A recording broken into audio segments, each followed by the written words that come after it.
The Montana wilderness, vast and unforgiving, guards its secrets fiercely. In the dead of winter, when temperatures plummet and the howling wind swallows every sound, few dare to face its icy grip. For Elliot Ron, solitude was a choice, a life of isolation after loss.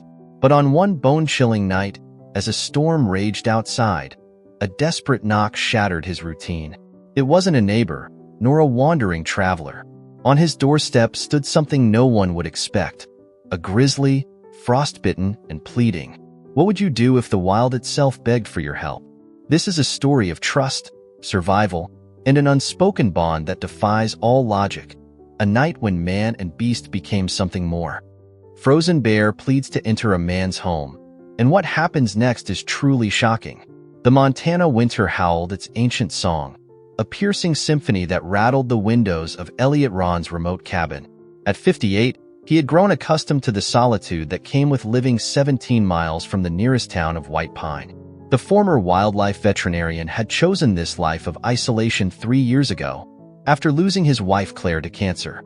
Their shared dream of running a wildlife rehabilitation center had died with her, leaving him with nothing but memories and a cabin full of medical supplies that served as painful reminders of what could have been. On this particular evening, as the temperature plummeted to 20 below zero, Elliot sat in his worn leather armchair, nursing a cup of chamomile tea and listening to the wind's mournful chorus. The Weather Service had warned of an approaching blizzard, one of the worst in recent memory. He had already double-checked his generator and brought in extra firewood, preparing for what promised to be a long, brutal night. The first knock was so subtle, he almost missed it beneath the whistle of the wind. It wasn't really a knock at all, more of a soft thud against his front door, followed by a sound that made his spine tingle. It was somewhere between a whimper and a groan, distinctly animal yet carrying an almost human quality of desperation. Elliot set down his tea and approached the door cautiously, his heart hammering against his ribs. Living in bear country had taught him to be wary, especially during the harsh winter months when desperate animals sometimes ventured too close to human dwellings. He flicked on the porch light and peered through the peephole. What he saw made him stumble backward in disbelief. A massive grizzly bear stood on his porch, but not in the aggressive stance he'd expect. The creature was hunched over, its powerful frame trembling visibly. Ice crystals had formed in its thick brown fur, and its eyes, those eyes would haunt Elliot for years to come. They held an intelligence and desperation that seemed to transcend the natural order of things. The bear lifted its paw weakly and pressed it against the door again, leaving a smear of blood on the wood.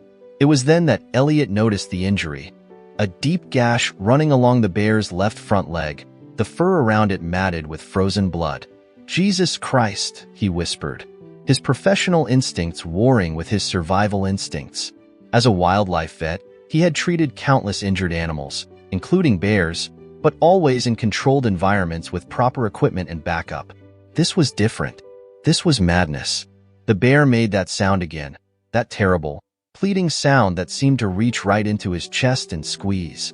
It reminded him of Claire, in those final days when the pain had become unbearable. That same look of desperate hope, seeking help from someone, anyone who could provide it. "I must be out of my mind," Elliot muttered, reaching for the door handle. He paused, thinking of all the ways this could go wrong.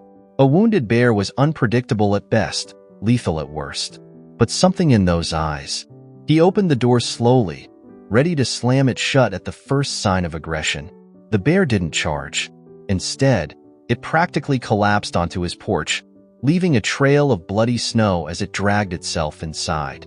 Elliot quickly closed the door behind it, his hands shaking as he turned to face his unexpected guest.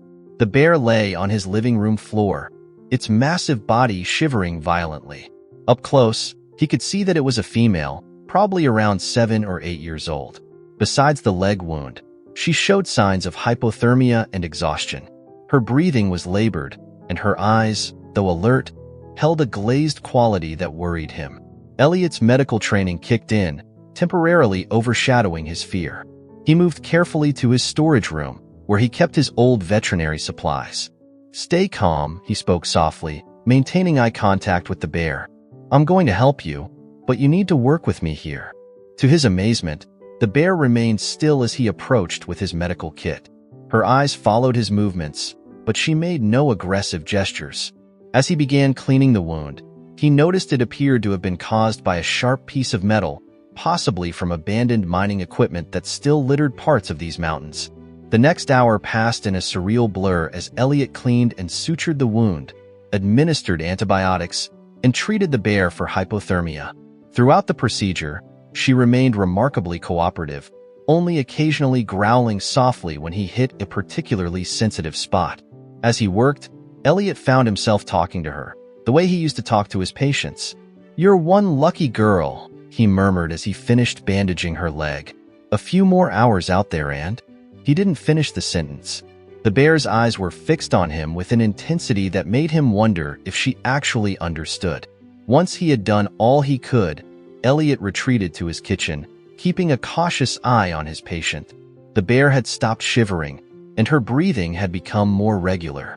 She seemed content to rest by his fireplace, her massive head resting on her uninjured paw. "Well," he said to himself, "I suppose I should make us some dinner." He almost laughed at the absurdity of the situation. Here he was, preparing to share his kitchen with a grizzly bear. Claire would have loved this. He was warming up some leftover venison stew when the bear suddenly lifted her head, ears pricking forward. She struggled to her feet, limping to the door with an urgency that made Elliot nervous. She turned to look at him, then back at the door, making that same pleading sound he'd heard earlier. "You want to go back out there?" he asked incredulously. "You'll freeze to death." The bear became more agitated, pawing at the door and looking back at him with what he could only describe as desperate determination. Something clicked in Elliot's mind. Her behavior, her desperation to get help, and now this urgent need to return to the storm. "You have cubs out there, don't you?"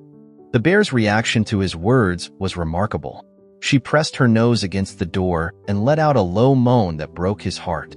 Elliot had seen enough mother bears with their cubs to recognize the sound of maternal distress. "Oh God," he muttered, already reaching for his heavy winter coat and boots. "Where are they?" As if understanding his question, the bear waited patiently as he dressed for the weather, gathering emergency medical supplies and shoving them into a backpack. He grabbed several thick blankets and his most powerful flashlight. The moment he opened the door, she limped out into the storm, looking back frequently to make sure he was following. The wind cut through his layers like frozen knives, and the snow was so thick he could barely see 10 feet ahead. The bear moved with determined purpose, leading him through the woods behind his cabin. They traveled for what felt like hours, but was probably closer to 20 minutes, heading deeper into a ravine that Elliot knew well from his hiking expeditions. The bear's pace quickened as they approached a cluster of fallen trees. She disappeared behind them, and Elliot heard a soft growling sound that he recognized as communication between a mother bear and her cubs. Following carefully, he shone his flashlight into the makeshift den created by the fallen timber. 2 tiny cubs, no more than a few months old, lay huddled together in the snow. They were completely still, their fur covered in ice. Elliot's heart sank. They looked dead. But when he knelt beside them, he detected shallow breathing. They were alive, but barely. "Okay, Mama," he said, meeting the mother bear's anxious gaze. "Let me help them." Working quickly, he wrapped each cub in a blanket, tucking them inside his coat for additional warmth. The mother bear watched every movement, making soft, encouraging sounds to her babies. The trust she showed him was unprecedented. Any other mother bear would have torn him to pieces for touching her cubs. The journey back to the cabin was grueling. The storm had intensified, and Elliot could barely see where he was going. He followed the mother bear's dark shape through the whiteout conditions, clutching her precious cargo close to his chest. Several times he stumbled in the deep snow, but each time, the bear would stop and wait, sometimes coming back to check on him. Finally, the warm glow of his cabin windows appeared through the storm. Once inside, Elliot immediately set to work trying to save the cubs. They were suffering from severe hypothermia, their tiny bodies ice-cold to the touch. He laid them on blankets by the fireplace and began the delicate process of warming them gradually, using heating pads set on low and monitoring their temperature carefully. The mother bear settled beside her cubs, gently nuzzling them and making soft huffing sounds. Elliot worked through the night, periodically administering warm fluids and checking their vital signs. Around dawn, the first cub, a male, began to stir, making weak mewling sounds. His sister followed shortly after, both of them instinctively crawling toward their mother's warmth. Elliot sat back, exhausted but relieved, watching as the mother bear tenderly groomed her cubs. "You're quite the family," he said softly. The bear looked up at him, and in that moment, he felt a connection that defied explanation. This wild creature had somehow known to seek him out, had trusted him with her most precious possession, her children.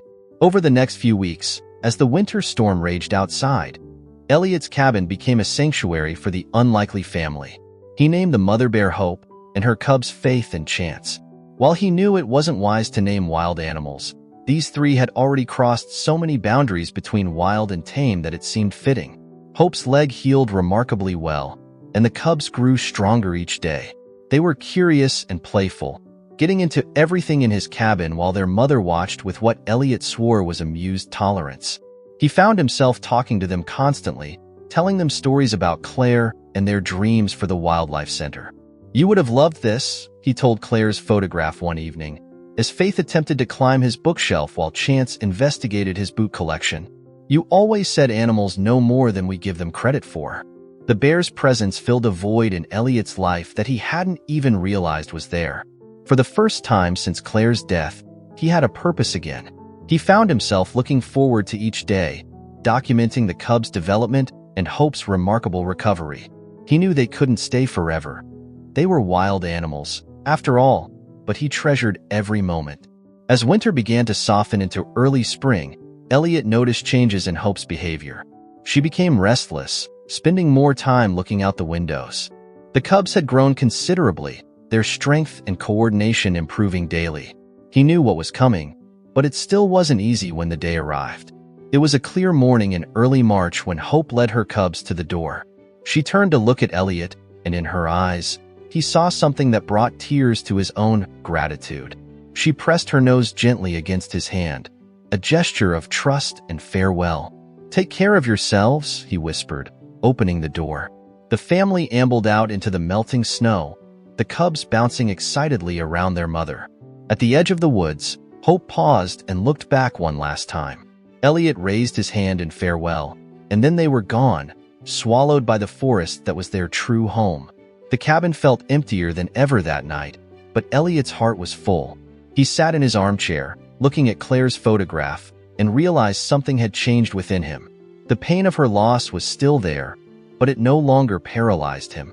Hope and her cubs had awakened something he thought had died with Claire, his passion for helping wildlife. The next morning, Elliot began making phone calls. He still owned the property where he and Claire had planned to build their wildlife center. Perhaps it wasn't too late to fulfill that dream. He spent the spring and summer renovating the property, using his savings and securing grants from wildlife conservation organizations. The Northern Lights Wildlife Rehabilitation Center opened that fall, specializing in treating injured bears and other large mammals. Elliot named it in Claire's honor, but in his heart, he knew it was also a tribute to Hope and her cubs, who had taught him that sometimes the most extraordinary healing comes from the most unexpected sources.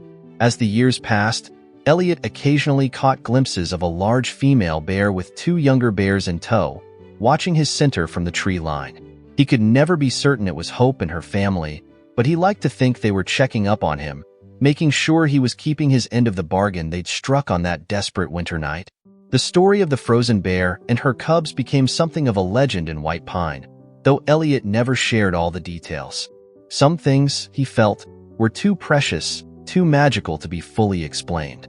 But he kept a journal of those weeks, documenting every moment of that extraordinary time when the line between wild and tame, between helper and helped, had blurred into something beautiful.